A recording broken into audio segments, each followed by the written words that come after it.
Yeah, I'm gonna analyse the oldest chess game ever played, or at least the oldest that we have a record of. Played in Valencia in 1475. So E4, that's what we're used to.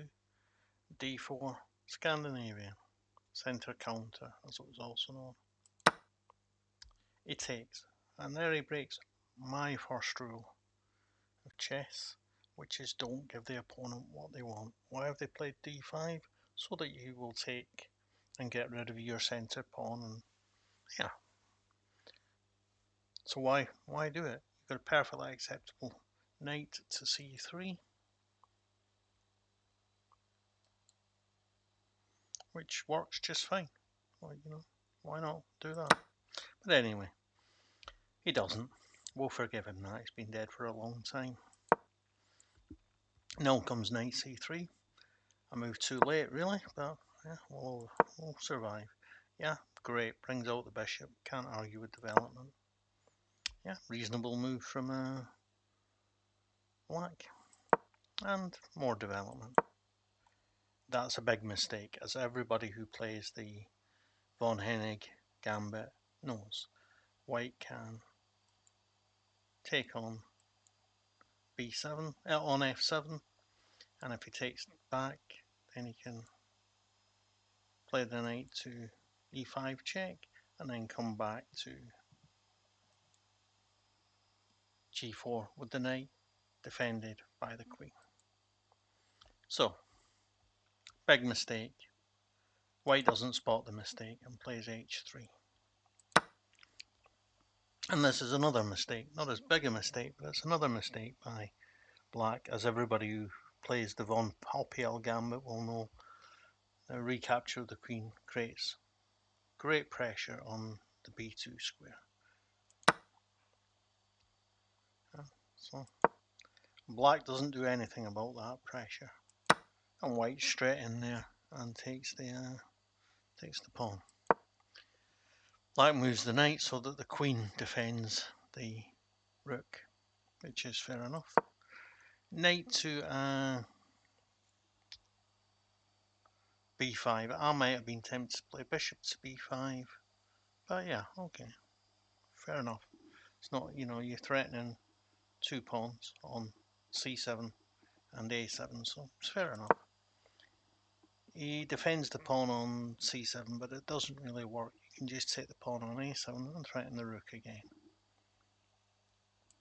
And indeed, that's what happens. So he decides just to give up the rook. I would certainly be playing bishop b5 check here. I'd be interested in winning the game, not in winning the exchange. But white takes the exchange, and yeah, it might have been better just to admit it, accept that the queens would be swapped off, and I don't know. There's nothing really to play for here, really. Yeah, looks like white is eventually decided that he wants to get his dark square bishop into play, which is good. Threatens the queen. Check. Leads to an even trade. And he goes into another pen. Yeah, opening up the king some more. I might have been more tempted to play bishop to f4. But, it's over anyway, regardless.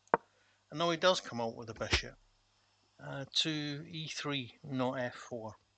I don't really understand that, but that's the way it is. Eventually, a little bit of development from black. Too little, too late. Oh, he plays rook to d1. Can we forgive him for not castling to bring the rook into play? Surely a much better move. It was a much better move.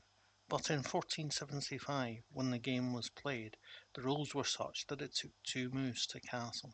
You had to put the rook next to the king and then hop the king over. So he didn't have that opportunity. We've no choice but to forgive him for that. Yeah, eventually getting the queen out. Has he got some dreams of castling? I don't know. Yeah, that pawn was there for the taking, and now he threatens the pawn on b2. White can't defend by castling. He could defend by playing king to f1 or queen to f1, but he doesn't bother. He goes on the attack instead. And now comes the last mistake of all by black, who takes the bishop. And I'm sure we can all see the problem with that. But if not, I'll just take a drink of my tea whilst you have a think. I must think I'm Daniel King. Okay, white plays.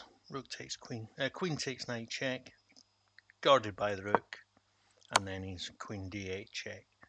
And that was the end of the first recorded chess game from 1475, when even I was young. Thank you.